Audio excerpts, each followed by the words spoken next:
Since nadala na po natin dito sa manukan yung ating incubator na malaki katambayan, yung ating tawag nito, ating mga itlog na nilimliman dito, ay dadalhin na lang po natin doon, ipapasok sa incubator. Mas mainam na yon para komportable yung ating itlog. Minsan kasi na tigdi dalawa yung nagalimlim dito, hindi may iwasan, kaya dadalhin na lang natin para sigurado na mapisa na maayos yung ating mga itlog kapag parami tayo, lalo na po sa ating pabo. May itlog kasi dito, sayang.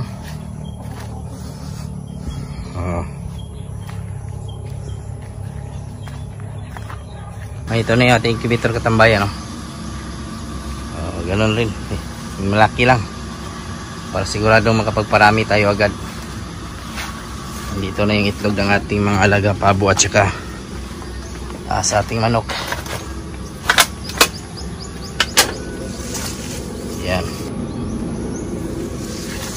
May kaibigan tayo si Sir Elmar, isa ako sa mga followers ni Sir. Ayan, kukuha sa atin ng ng Dacastolor. Kay Sir din po, kinuha natin, bali binenta lang po natin din. Ayan, salamat kay Sir. Since kulang po yung nakuha po ng manok natin last time, andito po tayo sa Barangay Padido. Tingnan natin kung may sakit ba wala para madesisyonan natin kung kukunin ba natin o hindi.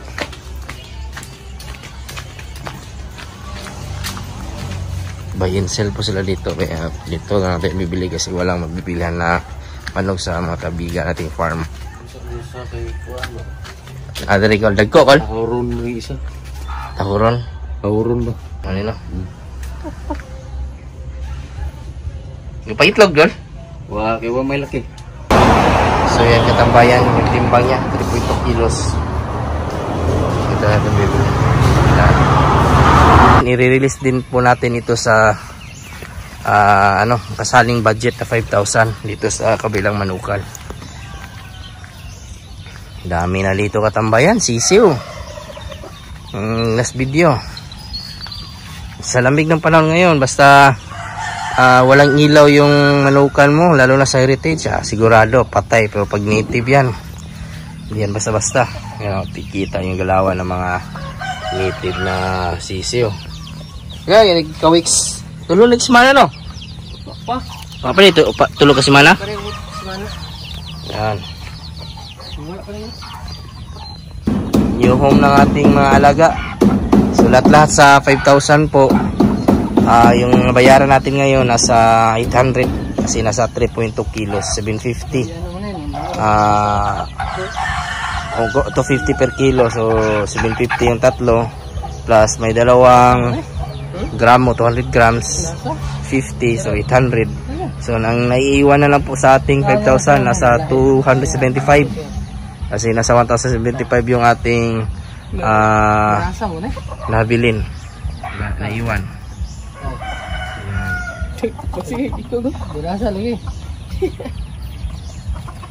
Nasa yung halos 5,000 nasa siyam yung nabili po natin. May isang namatay dito katambayan, yung isang lalaki natin, sayang. Napaka-healthy pa naman ito nung pag-alis natin kahapon. Yan namatay, sayang ba? Baka nakagato ng ahas.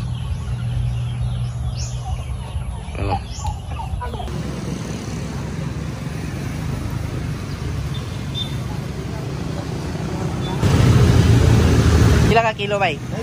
93 kilos. 15 ang kilo dito katambayan.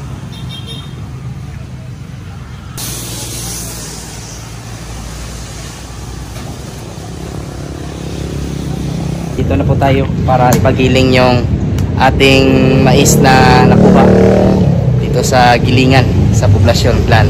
Yung paggiling naman dito katambayan nasa 3 pesos per kilo.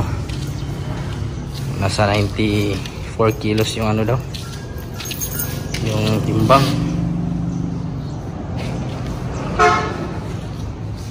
Yan na po yung finished product po natin sa pagpagiling ng yellow corn katambayan. Tatlong klase. Ayan yung bigas na pwedeng kainin. Yung tahop na may tiktik, pinakapino. At ito naman yung tamang-tama. I-mix natin yan sila. Sa ganitong paraan katambayan, makakatipid tayo. At the same time po, quality yung ating pagkain. Kaysa bibili tayo ng tahop na nasa 930 yung sako, dito na lang tayo. Yung tahop kasi, ano yan eh. Kumbaga, yan na po yung corn bran. Walang masyadong mais, gaya po ng ating pinagiling. So ito katambayan, masabi po talaga natin na quality kasi may mga mais pa po buo. May bigas.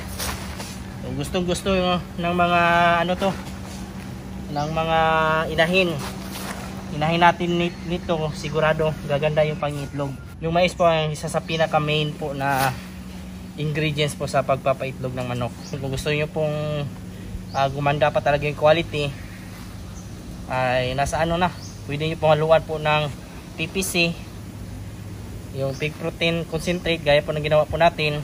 Yung nga lang, hindi tayo nakabili ngayon. O di kaya naman po, yung ihalo po natin ay soya meal. Marami sa agribit po nyan, kaso wala dito sa probinsya. At lumalabas po yung per kilo po nito, quality na pagkain, nasa 18 po. Nabili po kasi natin yung ating mais buo sa halagang 15 pesos per kilo, at yung pagiling naman po nasa 3 pesos. So lumalabas nasa 18 po yung kilo po nito, pero quality. Hindi po yung tahop na nasa 20 plus per kilo, pero tahop lang po talaga, walang halong mais. Gusto nyo pong magtipid, pwede kayong magpunta sa mga mga bumibili ng mais, kopra. May mga dinideliver po nito na buo talaga na mais galing sa bukid, at kayo na po magpagiling. May binibenta namang mais po na puti, yun nga lang ano yun, kumbaga mura yun. Mas maganda talaga yung unicorn na gaya po natin binili. Tatawag na natin itong hammered, pero pansin ko rin po sa hammered, mas konti yung buo na mais, kumbaga yung corn grits. So sumo na po natin ito sa loob ng 3 to 4 weeks. Ito na yung ating tapos na katambayan, mix. Pinaghalo na natin lahat.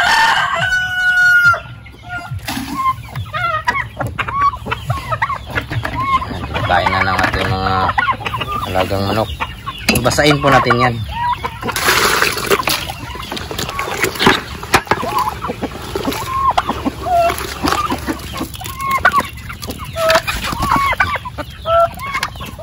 Ito naman yung resulta sa basa katambayan.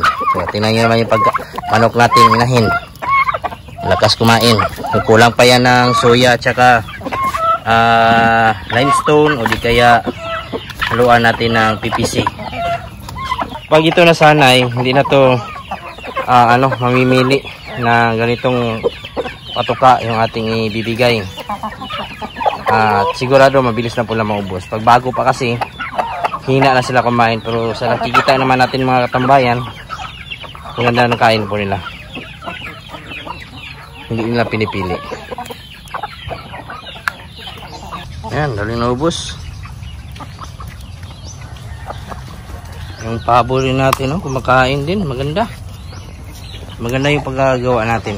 Kung sa Jensa naman po kayo kukuha po ng mga pagkain ng inyong mga alaga po, pwede manok, pwede baboy, kompleto po. Meron tayong kaibigan po na nagbebenta po ng mga raw materials po, gaya po ng corn bran, crack corn, yellow corn, corn grits, kasaba, copra meal, limestone, lahat po na pwedeng ihalo sa ating mga alaga o paggawa po ng mga materialis para pagkain sa manok at saka baboy.